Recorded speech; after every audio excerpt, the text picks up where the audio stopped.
Today's program is a little different. It's a colloquy, and I'm not going to be speaking the whole time. You are. So we're going to be sharing. So this is a little information about what a colloquy is. It's a time for a shared reflection where we explore a particular theme with some music, readings, a parable, and commentary. Its purpose is to help participants delve more deeply into their own experiences and engage in some self-reflection, to live closer to your beliefs and to find a source of inspiration. There will be 2 opportunities to share during the course of the morning's program. One in response to the question, which I'm going to read at the beginning, and then a little brief musical interlude, and a second time in response to the parable or commentary. I've also included some handouts in your programs that you can reflect on, see what resonates with you and what stirs a memory. Please use I statements and do not respond to what someone else has said. Individual statements are just out there for others to receive and possibly reflect upon. So we're going to begin with a poem that I've asked Cheryl to read, and she'll begin. Monica asked me to read this poem on work. Oh, sorry. Oh, I'll sit. Okay. Good idea.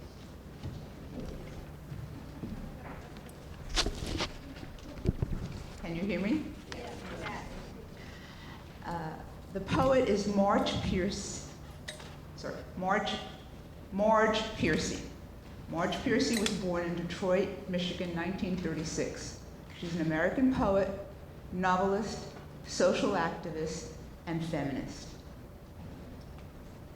The people I love the best jump into work head first, without dallying in the shallows, and swim off with sure strokes, almost out of sight. They seem to become natives of that element, the black, sleek heads of seals bouncing like half-submerged balls. I love people who harness themselves, an ox to a heavy cart, who pull like water buffalo with massive patience, who strain in the mud and the muck to move things forward, who do what has to be done again and again. I want to be with people who submerge in the task, who go into the fields to harvest and work in a row and pass the bags along, who are not parlor generals and field deserters, but move in a common rhythm when the food must come in or the fire be put out. The work of the world is common as mud. Botched, it smears the hands, crumbles to dust. But the thing worth doing well done has a shape that satisfies, clean and evident. Greek amphoras for wine or oil, Hopi vases that held corn, are put in museums. But you know, they were made to be used. The pitcher cries for water to carry and a person for work that is real. Marge Piercy.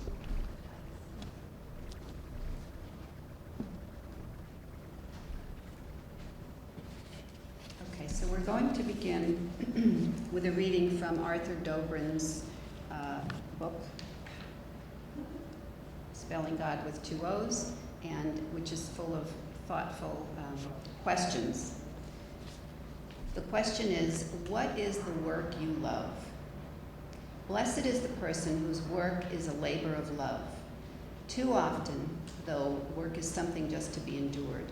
We work not because we love what we do, but work in order to live. When we love the work we do, our livelihood is a pleasure. We look forward to the start of the day. But when our labor is a chore, when it is simply a means to something else, then we look forward only to the end of the day. While we may not be able to love the work we do, our work can be endowed with meaning if we are working for people and causes we love. And when work is meaningful, then some of the love lost is restored. The love that we feel is infused in what we do. Some work is intrinsically demeaning, but most work is neither intrinsically demeaning nor enhancing. What we do becomes valuable when we make life easier for others. Work becomes pleasurable when we do something well. Labor becomes meaningful when it contributes to the greater good.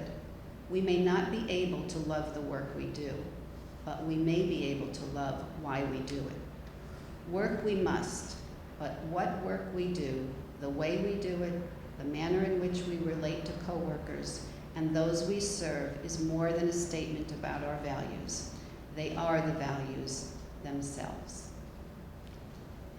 So this is our sharing. How a person is so identified with the work that they do. Thinking in the Middle Ages, men did what their fathers did and defined their class in life. And women, of course, were women. And it sort of continues today. People find identity in the work they do. One of the first questions you ask somebody is, what kind of work do you do? And you kind of identify a person, size them up by that alone. It's only part of the real life. I was struck by the poem, the first poem you read. When you're doing those things, you don't think of it that way. And the poet was very observant, really appreciative when she elucidated what was talking about the subject. Was really inspiring and just useful for people who don't immerse themselves, I think, who don't immerse themselves so in work because they're missing something. They're missing that.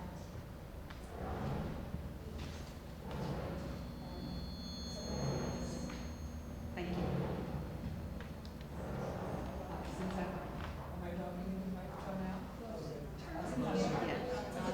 Got to be nice and close. Okay, like that. Okay. Okay, good. Since I'm just next door, I'll take the microphone. The reason I came today is because I've been so passionate about my work. I have loved it all my life. I've been a developer. And now I've gotten to the point where I'm not going to write anymore, and I don't have the energy to do it. And I'm devastated. My life is now gone. And I don't know, maybe others feel that way too, but it's a problem. Thank you.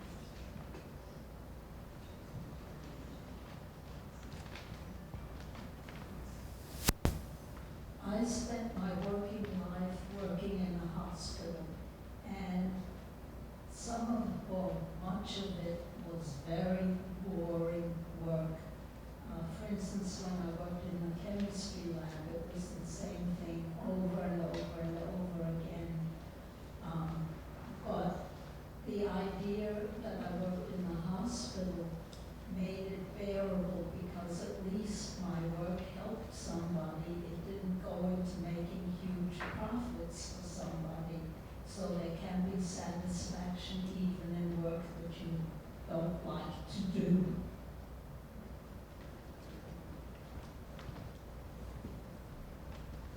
I'm not a great lover of keeping your nose to the grindstone and pulling away.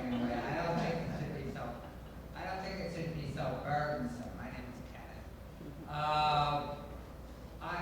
We at Ethical Culture are dedicated to making the world a better place. We're humanists, we're humanitarian, and this person who lost her ability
accepted being the president of the American Ethical Union, and I'm finding it a challenge, but I'm finding that challenge a whole lot of fun.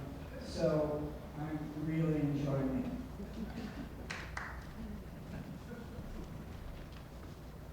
My work when I was younger was as a physician specializing in infertility, and not only was it very gratifying, but I enjoyed it immensely. I finally had to retire when I was no longer able to remember the doses of medication. What my motto was, do not retire from something, retire to something. And therefore, you've got to decide that you're going to do something else that will make your life worthwhile. I now work for the State Health Department in their Office of Professional Medical Conduct. I find that gratifying also. But do not retire from, retire to.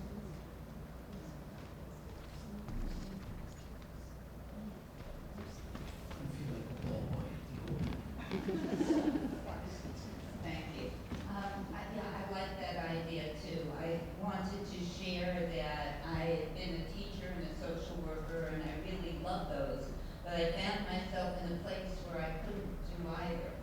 And I was an editor, and I hadn't wanted the job, but it turned out to be the best job of my life, and I loved it, and I miss it. But I'm going to look for something else that I will enjoy. I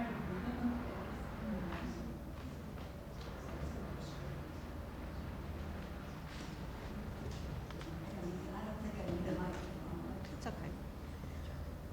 I'm a journalist, and I've traveled over the world, and I'm fascinated by meeting overseas people who all want to come here, and they want to come here to make money necessary to send it back home and live here. And it's hard to convince them that they should stay home and find what they want to do to help people at home. It's difficult.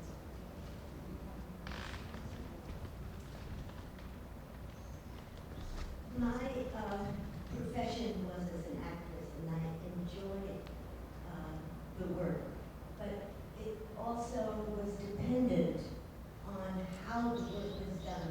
When I was in a play in the theater, and we had full rehearsals, and I didn't have to worry about what my lines were, that they were well memorized by then. It was a pleasure just to enjoy the acting. When I was on radio and I had a script in front of me, that took that pressure off again.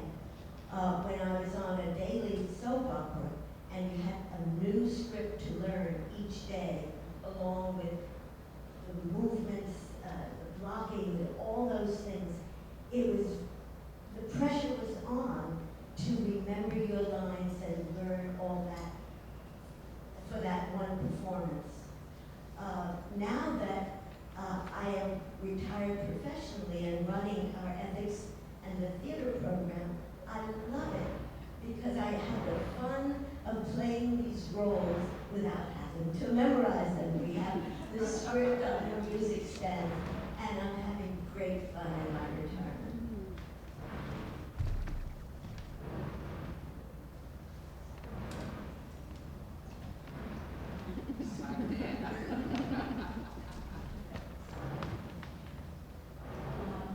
I have been very lucky because with my master's in social work, I've been able to do many different things over the years. And it's just allowed me to go on and on and on and reinvent myself again and again and again. And so even now that I'm a much older person, so I consider myself extremely fortunate, and it's allowed me to have a very versatile career, including now, for instance, at Ethical, where I supervise a master's student who's going to be working in the televisitation program with the families who have a family member who's incarcerated at Rikers Island. So whoever would have thought that that could happen? It's really quite wonderful, and I am so grateful that so many years ago I got that MSW.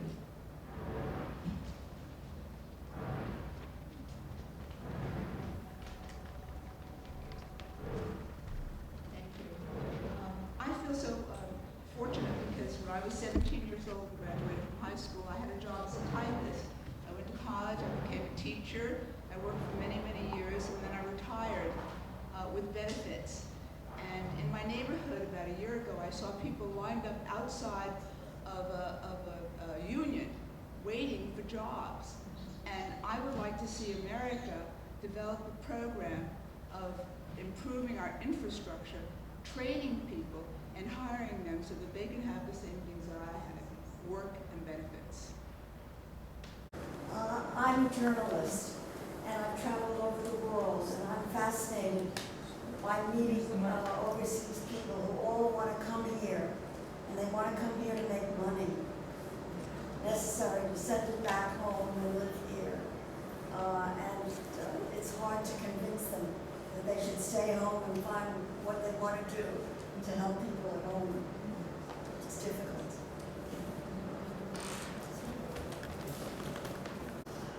I'm a nurse, and my Aunt Julia, when I was a teenager, she was pushing nursing, and, I loved it. She got me a job in the hospital in the summer. I worked as a nurse's aide, and, I enjoyed it, so needless to say, I did have another job in the index department of New York Life Insurance, and it was awful. I hated it, and I think they hated me too. But anyway, I couldn't stand it. But anyway, talking to people is the main thing with nursing, and so I love it to this day. I still work 2 days a week as a school nurse now. During college, I spent one summer at the local General Motors plant in Tarrytown, New York. It no longer exists, but it was a thriving plant at that time, turning out 1,000 cars a day over 2 shifts. And I worked in jigs and fixtures, which means I had no permanent job. But every Friday and every Monday, it seems I went out on the line because somebody was absent. And it was during that time I discovered how many people in that plant had the best job in the plant. And they were absolutely sincere in this. And over 20 or 30, excuse me, times working on the line, I was always working with somebody who had the best job in the plant. And it always fascinated me because I just wanted to make sure that I never worked in that plant. College. I realize that the military does a lot of hard labor. I was just an 18-year-old kid in the Korean War, and when the war ended in July, I got there, March ended in July. And lo and behold, we had to tear down our own bunkers, fill in our own trenches. And that took a couple of 4 or 5 days to fill that one. And, it was a sense of relief. I mean, if your reward isn't really late. So, but there was a lot of that went on, and so when you see these war movies, they don't show the guys doing hard manual and that thing, they show the heroic parts, which is usually made up by the people making the film. It's not really you see anything pretty well. Especially recently, I've become increasingly more depressed. I joined my first labor union when I was 16 years old and made triple what any of my friends were making on summer jobs, and I've been a union member in one way or another ever since. I helped organize one of the first graduate assistant unions in the country back in the 1960s, and I organized the union chapter at the college where I taught here in New York years ago and was president for many years. The union movement in this country is collapsing, and I think America in many respects is leading the race to the bottom as far as workers are concerned. This morning I heard on the radio that a big hospital group, I think Alliance or something in Minnesota was preparing to take away all medical benefits from their nurses, the nurses in the hospitals that they own in Minnesota, one of the most progressive states in the Union historically. And I thought, my God, you know, the union movement is collapsing in the country and workers are suffering for it. There's no question about it. The most depressing thing is that no Democratic administration since Carter has done anything to enforce labor laws in the country. It wasn't very long ago that bringing in scab workers like that in advance in anticipation of a strike would have been an unfair labor practice, and they would have been slapped with a large fine. I was looking at this thing today, 36 reasons why you should thank our unions, and one of the things that popped out at me was the Age Discrimination in Employment Act, which the Supreme Court effectively struck down several years ago, issuing a decision that it wasn't age discrimination if the reason you got rid of an older employee was for economic reasons, i.e. they were making more money and you could hire a younger person for a lot less and replace them. And effectively this law is no longer on the books as a consequence of that. In every sector, it seems to me we're moving backward and something serious has to happen. One of the reasons why Donald Trump is appealing to a lot of people is that he is suggesting that he's going to do something about this. I think it'll move us farther backward, but that's a different issue. So I think that Labor Day should be a day of reflection now rather than a day of celebration. I'm disappointed in the unions themselves, who seem so concerned about their continued existence that they're willing to settle for almost any kind of obscenity on the part of management in order to keep the unions alive and functioning.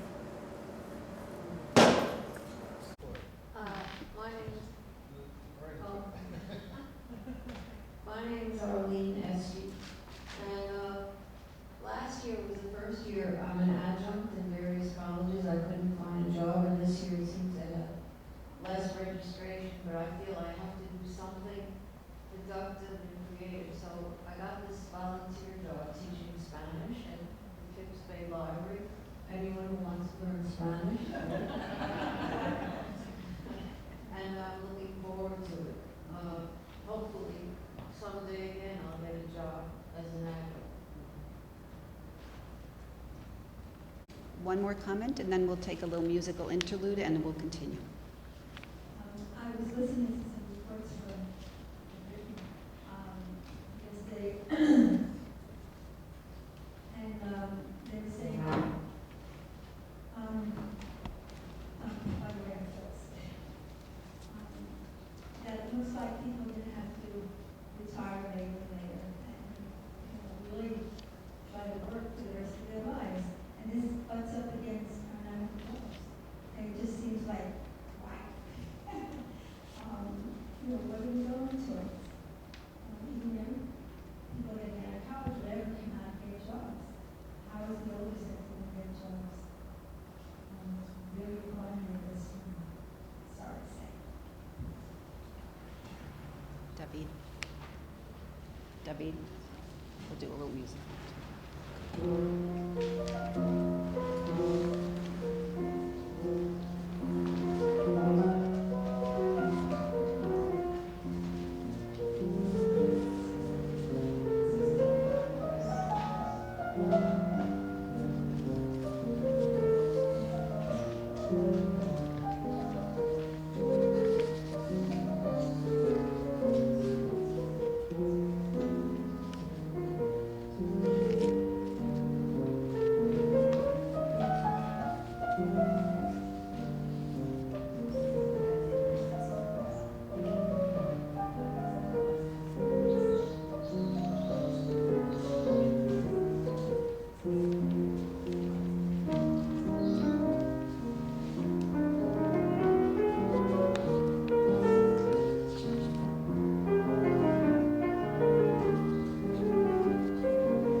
heavy.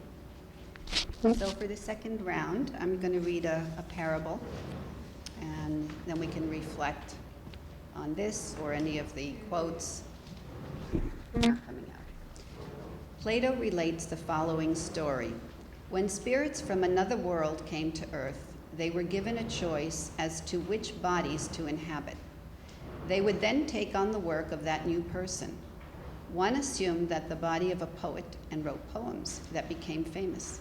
Another took the body of a civic leader and did the work that brought peace to the land. By the time Ulysses was to return to earth, he found that all the fine bodies had been taken. "There's nothing more for me to do," he said. "Not at all, dear Ulysses," said a voice. "The best has been left to you, the body of the common person doing common work for a common reward." I'm going to share something. Rather than talk about my profession, which was a teacher, from which I'm retired, or my retirement, I'm just reflecting on the work that I did as a very young person before I went to college, and the impact that that had on the rest of my life.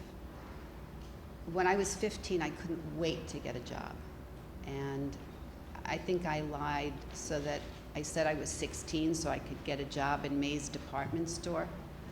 And I was thrilled. I worked after school in the children's lingerie section in the basement. And I loved it because I felt important and I was earning money. It was a terribly boring job.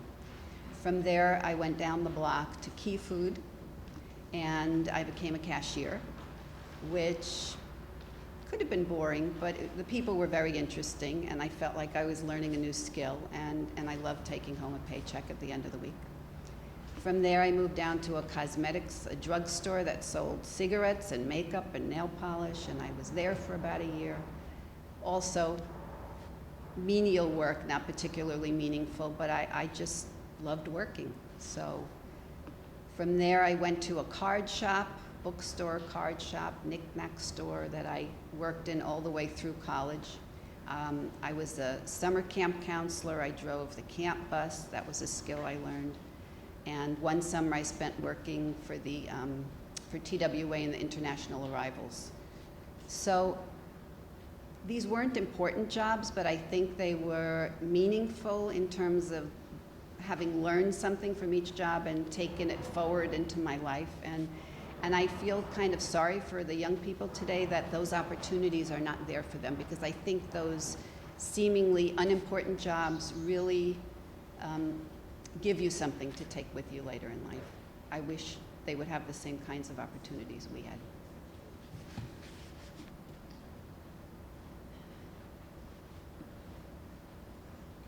So it's very interesting that I was going to talk about when I was 15 and had my first job. I was a delivery boy for Charles & Company Gourmet Shop on Madison Avenue between 61st and 62nd Street. And I used to have to deliver things to the homes of rich people. I got to go up the back of all of these apartment buildings.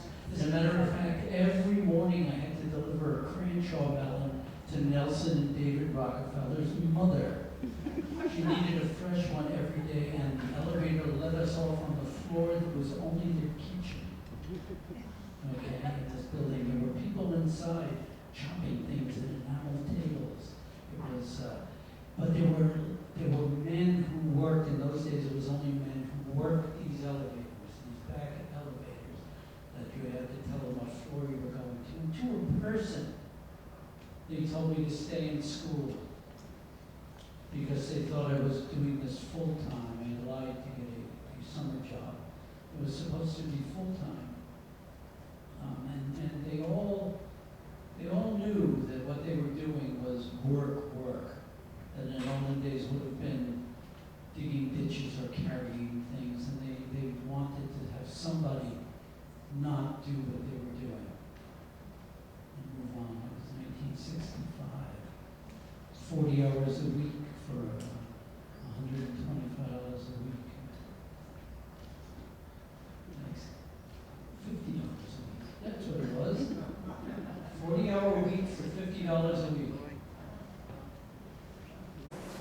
first hospital job, I was a trainee in the chemistry lab, and I earned at that time $60 a week, which was the same as the lowest file clerk could have earned in industry. And it wasn't until, and this was after the first union contract that we had when Local 1199 started organizing hospitals. And it wasn't until the union came into hospitals that hospital workers' wages became living wages. We had people who worked full-time and who were eligible for welfare. And that shameful situation has changed radically thanks to the union. Just want to share my perspective, like be a little more on the youth generation. I think there are opportunities we have today that you guys didn't have because we have the internet and we have technology. So you see the rise of things like Uber and Seamless and all these are youth-propelled companies. So you have a unique perspective to take control of your life in a way that you didn't have. If you were a young person in 1965, you were sitting on your stoop wondering, what are all my friends doing? Now we know at all times. Doesn't that change everything? So, just a little bit about me. I'm in the business of changing people's minds and building relationships with people, which is great, is awesome. But I'm a salesman. I sell to manufacturing. I sell to places where they make, artificial food and package it and are very wasteful. But I do it so that I can make a lot of money to hopefully figure out what the hell I want to do with my life. Because I have that opportunity, and I was given a canvas. A lot of you guys were given a canvas, so you had to work. But we have the ability as youth to work hard and understand that you can work hard and get to somewhere, but you have to decide where that somewhere is going to be. So once you reach the point where you don't have to work, what do you do then? Because, you can't achieve that point, then what are you going to do? You have to find something meaningful to spend your life. Because just sitting on a beach drinking a Corona is going to get bored after a while. So I think it's very important for young people to, should be more young people here, I think. I wonder what they're doing. Probably sleeping. So that's my perspective. So I am a sustainability professional and a job seeker currently. And I was thinking of one of the positive things of being an educated person who has a lot of student debt is that ironically I don't have the luxury to make choices that are beneath my ability right now. And I think that sort of gives me a little bit more chutzpah to go in and really make the case as a job seeker that I'm worth this and that I bring a lot to the table. And I think that's a little bit ironic considering that, most of us would consider that a positive. There's Local 100 of the TWA, and that was people working on the subway and buses. Michael J. Crow, a bus stop named after him. But he was quite encouraging. He came over here from Ireland on the run from the British police, and he came over with a bunch of they organized the union, but people working there for 12-hour days, and there weren't many weekends. A lot of them dying from too much work. So he was a tough guy. He told people that the judges are the worst trying to look them up. At one point he said on the TV, the judges can drop dead in their rows. That's one of the last things he said. But he really knew what he was doing because the owners of the subways, I guess they were owned by individuals, were trying to catch him. They had that way of either killing or wounding or something to the leaders, trying to get the moving going. And since he was on a run from the IRA, he knew how to hide, he and his men knew how to hide from the authorities. But that's what they did. And another remarkable thing is they couldn't get any help. They had a room with a phone. And the only one that needed any help was the Communist Party of America, American Communist Party, gave them enough money to get the union started. So we have a union here that runs our subways and well paid. None of them are taking advantage of like everybody. All the other people who work from the have no union. And thank goodness for the communists.